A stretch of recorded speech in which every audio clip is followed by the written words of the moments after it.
Hey, fellow wanderers. Welcome back to the Postmodern Gypsy podcast. Welcome, everyone. We're diving into a fascinating concept today, one that's transforming the very idea of home and work in America. We're talking about the postmodern gypsy, a term coined by Jordan H. Poole in his incredibly insightful work, Defining the Post-Modern Gypsy, the Full-Time RVer's Guide to Living Unconventionally Tethered in 21st Century America. My guest today literally wrote the book on this. Well, he didn't write this book, but he understands the spirit. Please welcome Malik. Miles, it's great to be here. And yes, while Jordan Poole crafted the term, the sentiment, the sheer chaotic beauty of it all resonates deeply. Jordan's prologue poem paints this picture of someone traveling paths laid aside by artifice, fueled by freedom. But this isn't just some romanticized wanderlust, is it? He describes it as unconventionally tethered. Absolutely not. It's less eat, pray, love, and more excel, drive, survive. The postmodern gypsy is a full-time RVer, connected by tech, unbound by geography. They participate in the economy, but kick us traditional assumptions about place and property right out the door.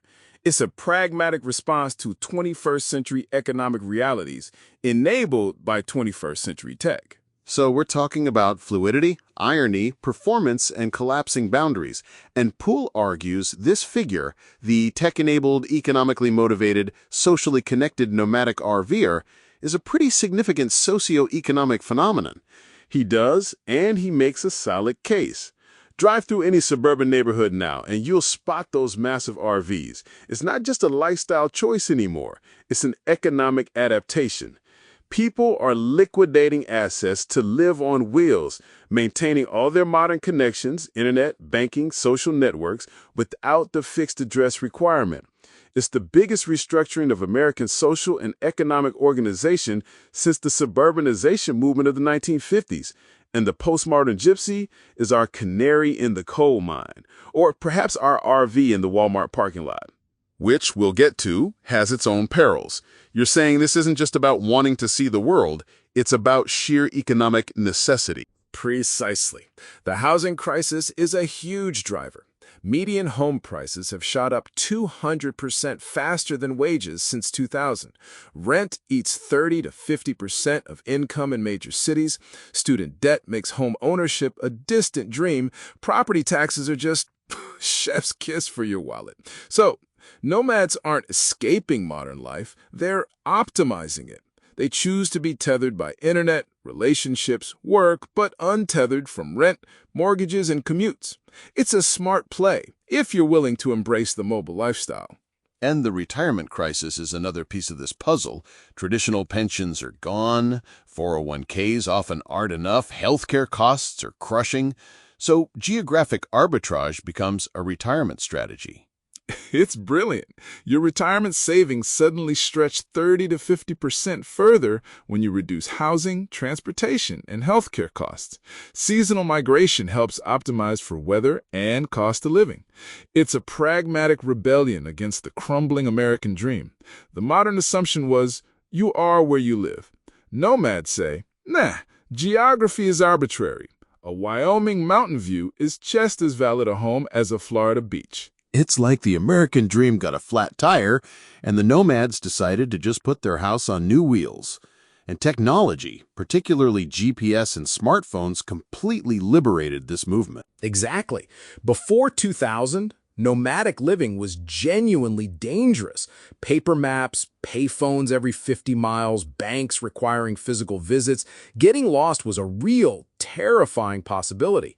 Then GPS came out for civilians, and suddenly everywhere was accessible. That fear of getting lost, humanity's ancient constraint, just vanished. And then the smartphone? The iPhone in 2007 wasn't just a phone, it was a pocket-sized nomadic infrastructure. GPS, internet, banking, communication, all merged. It made nomadic living more connected and capable than stationary living. So the distinction between real and virtual life dissolved. Your social network, work, entertainment, it all travels with you digitally. Location becomes almost irrelevant. That's the postmodern fusion. The ability to be physically in a remote desert while digitally in a work meeting, on social media, streaming a show, all simultaneously. Your identity becomes a digital performance across LinkedIn, Instagram, Facebook. You're an adventurous traveler and a remote worker and a van life influencer. It's a marvel of simultaneous realities. But with great technological freedom comes great digital dependency, I'd imagine. A dead phone battery must be a mini-apocalypse. Oh, it's existential panic. The panic is real. Successful nomads develop redundant systems, multiple phones, offline maps, paper backups, because they know their fundamental dependence on these tools. It highlights the inherent irony of our freedom through dependence. The future of this tech sounds wild, though. Autonomous RVs, AR navigation, universal satellite internet. It'll be even more frictionless. Absolutely. Imagine your RV driving itself while you work, sleep, or binge watch. Starlink means high-speed internet anywhere on Earth. AI assistants will handle all the planning. We're talking about near total geographic transcendence. The book also outlines the 5 markers of postmodern nomadism. Number 1 is identity as digital performance, which we touched on. You're not just a teacher from Ohio, you're a teacher online while exploring national parks.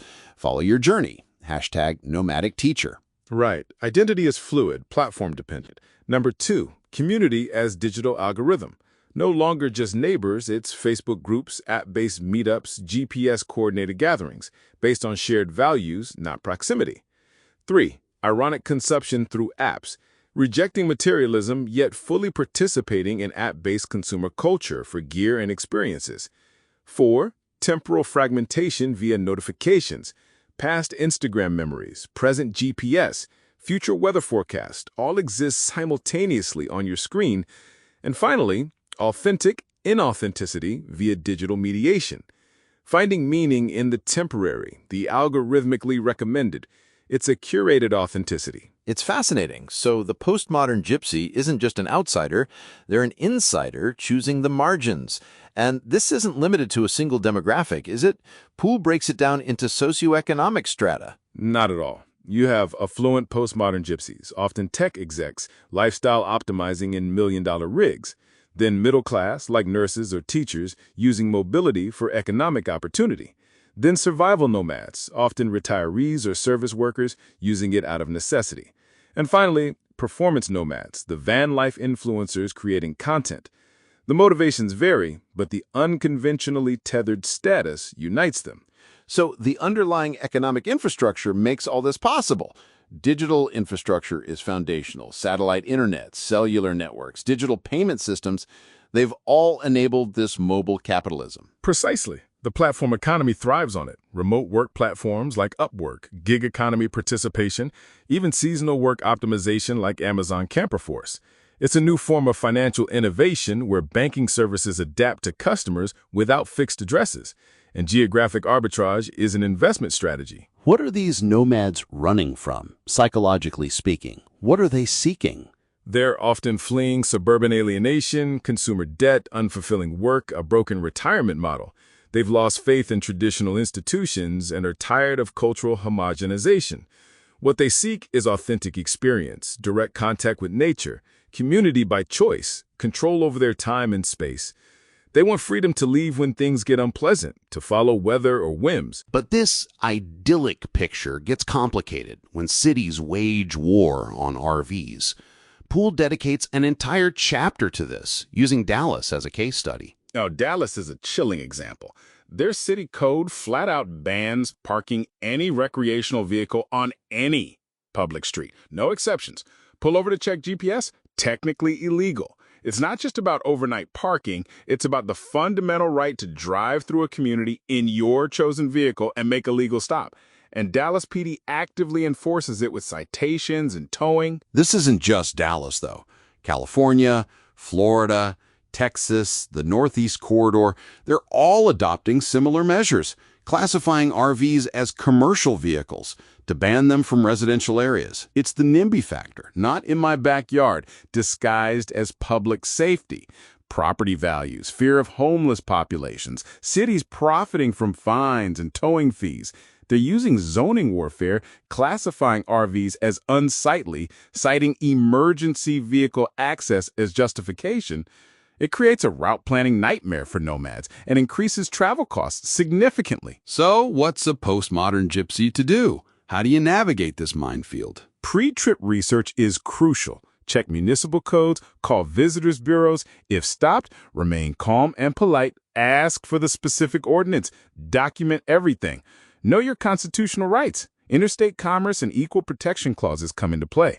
There have been successful legal challenges, like Desert Train versus Los Angeles, setting precedents for reasonable accommodation. This leads right into the whole Walmart parking myth, which Poole brutally debunks. It used to be a safe, free haven, but now it's a gamble. The great Walmart myth is dangerous. Corporate policy allows it, but individual store managers under pressure from local governments, insurance companies, and neighborhood complaints can ban it, and thousands have. RVers treating lots like campgrounds, dumping gray water, running generators all night, trash, it ruined it for everyone. Now you risk trespassing citations, towing, even safety concerns. Walmart parking lots have higher crime rates than truck stops in many areas. So the days of just rolling into a Walmart and assuming you're good are over. Absolutely. You must verify. Online research, call the store, visually inspect for signs, and always ask permission in person. If asked to leave, comply immediately. Alternatives like truck stops, Cracker Barrel, Home Depot, or casinos are often more reliable, even if they cost a little. The cost of a tow and a fine far outweighs paying for a safe spot. Speaking of essentials, the book also covers gas station shopping. It's not just about fuel. It's your mobile pantry, emergency supply depot, and lifeline. For RVers, gas stations solve everything from limited storage to unpredictable schedules and remote locations. The big players like 7-Eleven, Circle K, Casey's, Wawa, QT, Sheetz, they become your neighborhood grocery. And places like Buc-ee's in Texas, well, that's not just a gas station, it's an RV pilgrimage destination. They have over 50 jerky varieties. You can stock up on emergency supplies, check your tires, and grab a meal that's better than cooking on a low propane tank. And the emphasis on emergency food security is vital. That story about Sarah and Tom in Utah stuck for days due to a flash flood, but eating hearty lentil stew because they were prepared. It's the core. For nomads, food security is freedom, safety, and financial survival. You might be 50 miles from the nearest grocery store. A single road closure can strand you. Emergency food purchases in remote areas cost 3 to 5 times normal prices. The 30-day nutritionally complete emergency pantry costing under $200 for 2 people means you don't panic.